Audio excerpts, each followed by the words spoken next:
Welcome to the LexisNexis Legal Talk podcast. I'm Seeta Bodke, the head of core product at LexisNexis. Today, I'm delighted to be joined by our Asia Pacific Director of Product, Joe Wade, to talk about responsible legal AI. Thanks for being here, Joe. Thanks for having me, Seeta. LexisNexis's legal generative AI solution, Lexis Plus AI, was launched in the US recently and is now ready for preview in Australia. As a legal professional, there are so many questions that come to mind on legal AI. How it works, how do large language models power legal AI? And then there are questions about data privacy, security, and accuracy, copyrights, and the big elephant in the room, hallucinations. To be able to adopt AI, it is very important to build trust and know what's happening behind the scenes. In today's podcast, Joe and I are covering some of these questions that can come up on a firm or legal department's AI journey. Let's get into it. Joe, you have extensive experience working in legal technology, having worked with so many of our customers over the years. In the post-ChatGPT era, as I like to call it, legal technology has evolved rapidly. But as Spider-Man would say, with great power comes great responsibility. So I'm sure practitioners across the industry are wondering about what they should keep in mind when it comes to adopting a legal AI solution. What are some of the things that they should consider given the responsibility that sits with them? Absolutely, Seeta. And what we're seeing is a huge step forward, but it's a really big change for everyone. And I think the first point that we really have to talk about is another elephant in the room. The first point is this is actually real. So generative AI is not just hype. There is a lot of excitement around it, and sometimes that does not translate to reality. But in this case, this is actually real. So, for example, in the US, over half of the top 200 law firms have already purchased generative AI tools. When we're thinking about this, like you said, we've got to keep our responsibilities in mind. And so we've got to think, why is it important to keep our legal, ethical, and security considerations in mind? So a key point is we've got a lot of out-of-the-box solutions that are out there, but what we already know is that they don't work straight off the shelf for legal professionals, and that can be dangerous. So we've seen lots of examples of that I probably don't have to go over. But some key reasons are that they don't have the right training data, and that's going to expose lawyers and other professionals to a number of risks like reputational risk, privacy risk, data governance risk. And the bottom line is that you really need to use a legal specific model for generative AI to work. So now, like I said, that a lot of firms are already taking this up. And what we can try and keep in mind is, a lot of people are acting now. So it's not too late, but the time to start preparing is now. And how can you prepare? One of the ways you can prepare is to look at the use case within your own organization. So evaluate your internal use cases, consider new roles that you might need, and understanding what your own clients are thinking about AI.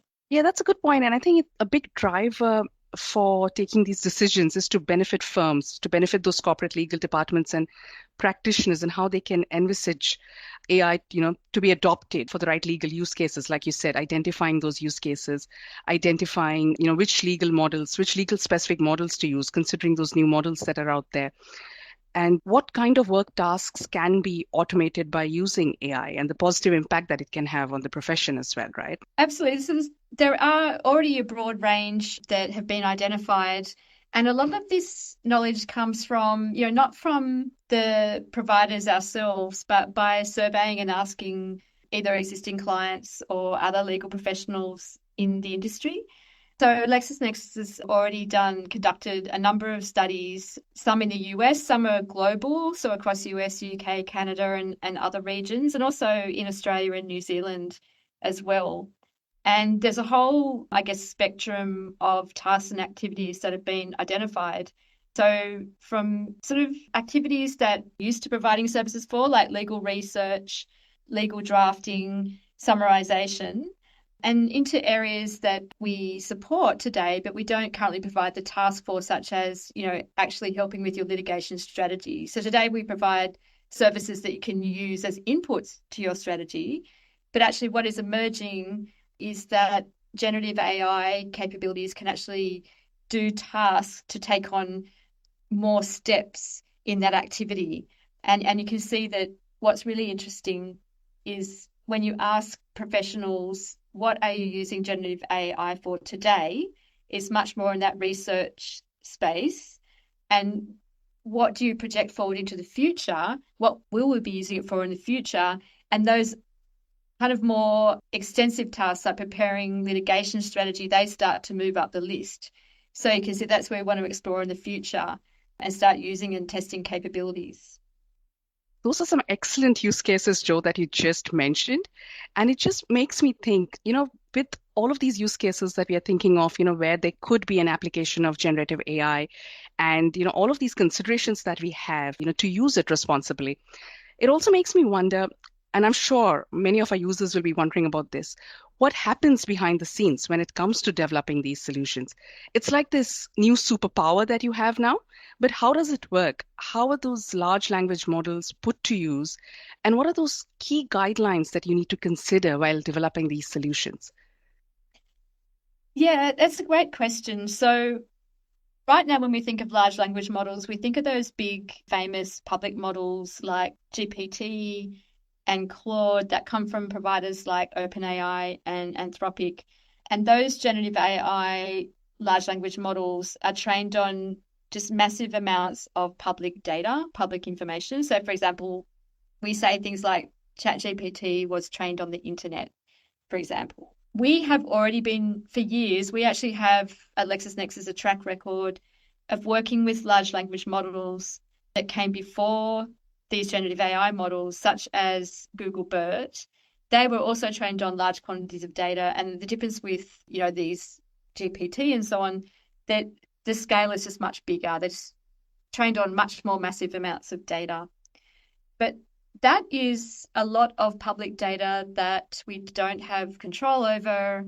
We can't control the quality and currency, and we don't know a lot about all that data. What we do Right. internally at LexisNexis is we are working with providers like OpenAI and Anthropic and also Google.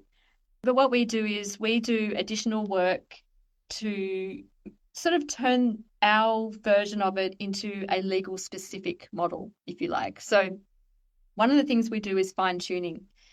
So what's really important is we tune the models with our trusted legal content to make them legal domain specific. Another thing we do is we integrate them with our search engine and our trusted content using a technique called Retrieval Augmented Generation, which I can talk a little bit more about a little bit later. And of course, we do really comprehensive testing and tuning with our legal subject matter experts to make sure that the output comes from our model is accurate, useful, and of sufficient quality. Now, as to the key guidelines, I think that what really fortunate is, like I said, LexisNexis has been working with AI for a number of years, including LLMs. And over that time, even before, say, ChatGPT was released and we knew we'd be working with generative AI, we had already developed a set of responsible AI principles. So these are responsible AI principles that are RELX wide. RELX is our parent corporation, and they guide everything we do at LexisNexis when we're developing with AI and also other solutions as well. And what I'll do is I'll just run through them quickly, because what they do is they provide a framework to help us to address the key risks and issues that come with using AI. So firstly, we consider the real world impact of our solution on people. Secondly, we take action to prevent unfair bias. Thirdly, we explain how our solutions work. So that's the transparency. That's a really important ethical principle. Fourthly, we have accountability through governance and oversight, including having humans in the loop of development. And that example of working with our legal subject matter experts to test, that's just one example of that. And finally, we champion data privacy and security. So we have very comprehensive governance, and also even the way we work with our third-party providers, we make sure that we're protecting our own data and intellectual property, our customers' data and intellectual property and their clients as well. That is some great information, Joe. When ChatGPT launched, it was this shiny new toy, right? And frankly, it was a lot of fun to explore with. But however, I think our users have also realized how seriously generative AI solutions should be taken when you have these bigger risks and concerns when it comes to using these solutions. I think data breaches, like you said, invasive data collections and how copyright works, for example, with generative AI. But I think all of these areas are quickly evolving with the appropriate guardrails that are in place. But having these, guardrails and guidelines that you mentioned in place are going to act like a guiding light. And I'm sure that's how these RELX principles are also going to be for solution development, even within LexisNexis, as a guiding light when Absolutely. we build these solutions, right? I think also what this means is for the first time in many years, we have technology at hand which can address use cases for the tasks that you mentioned earlier, summarization and drafting, in ways that we had not thought of before. But also, never has it been more important to ensure that we implement technology with those guardrails that you mentioned and those guidelines that you mentioned to ensure that the outcome is always reliable, accurate, and trustworthy. And this is why that quote keeps coming back to mind: with great power comes great responsibility. Yes. And that makes me think of that elephant, the other elephant in the room, right? The hallucinations Yes. that come with generative AI. So, what are your thoughts on that? Because I know that there have been instances with ChatGPT which have resulted in, fake cases being invented, and there has been there's an example that I can think of where a personal injury suit against an airline in the U.S. where the lawyer presented fake cases, and that Hmm. prompted a judge to weigh in sanctions. So I think that was one of the Yes. first such cases in the US. But what are your thoughts about this? Because the concern is quite real. Yes, of course. And that really highlights a couple of things. And one is that, like I mentioned before, using those out of the box solutions can be dangerous because there's so little that we know about the response that's coming back. And I think as a user, firstly, I'll just cover as somebody using generative AI. I think the awareness is growing that no matter what solution you're using, we shouldn't just be taking the output on face value and then going and copying and pasting that or acting on that. We always want to treat that as if we had a legal assistant who has done a task for us, but we, as the more, I guess, think of ourselves as the more senior person in the room, that we then need to go and review it and probably refine it and polish it as well before we can use it. And I think that that's where we're positioned right now. And I think it's good to be in that position rather than claiming, oh, we're going to give you the polished end result that you can go off and use without checking it. I think that's unrealistic. But, taking that responsible attitude, we're going to give you something that a legal assistant would do for you, but you still need to go and review and refine that and then go on with your work. So there's a few things about that. One is that the output that we give you, we want to make sure that we can explain where that output has come from. Even while you're using the solution, while it's running, it's going to give you feedback. The AI assistant is going to give you feedback about the approach it's taking. So, for example, breaking your prompt down into searches and running particular searches. Also, when we bring back the response, what's really critical to us is that for every response and every part of the response, we're giving you the references that are linked so that you can go back and read the source material and actually decide for yourself whether you need to do further refining. So we really think that's critical. It's part of our transparency principle that what comes back is explainable and transparent. Now, if we then take a look behind the scenes, I did mention before retrieval augmented generation, Right. and that is really, really critical for us. We do go back to the base problem that we're using these incredibly powerful models, which are doing things for us which AI has not been able to do before, but they're language models and they're prioritizing fluent language over accuracy. So they have a priority in how they work and they want to be fluent and sound good. That's more important to the core model than being accurate. So at LexisNexis, we're then integrating that with other processes and other technology to make sure that accuracy is more important. So hallucinations really come from the fact that your core model that just wants to sound like a human and it Yeah. will actually make something up to sound plausible if it doesn't have enough information. We want to make sure that isn't possible in our Mm. solution. So what we've done is we've integrated these great, amazing, powerful models like GPT and Claude. We've integrated those with our search technology and think of it as grounding the response in trusted content and trusted data. It's like putting guardrails, having guardrails, so that we can't bring you back something in a response unless it's actually come from a search from our trusted content. So that's Yeah. retrieval augmented generation. And just think of it as grounding the response in our trusted data to provide guardrails to keep that safe. And so if you look at the citations that we bring back, like I said, that we're committed to bringing back accurate citations that support every part of Right. response, those citations, there's zero hallucinations in those citations. They're always real and they always link off to real content. We also use, like I said, as part of our accountability, we have humans in the loop at every stage of our development process. And in some phases, that means providing guidance, providing advice and feedback. But there's a very, very dedicated component of our program, which involves legally trained subject matter experts testing the output of our AI models, of our AI assistant. So all the tasks that we have, all those Yeah. capabilities that we're going to provide, like conversational search, drafting documents and communications, summarization, being able to analyze your own documents, all of those different tasks are being thoroughly tested by legally trained subject matter experts.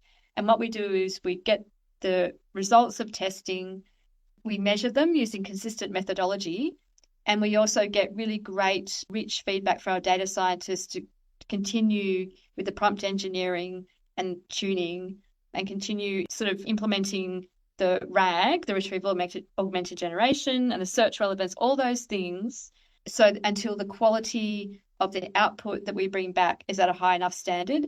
And we'll also continue in doing that after launch. It's not just going to be get it ready for launch and then stop testing. We'll be testing continually throughout the life of the product.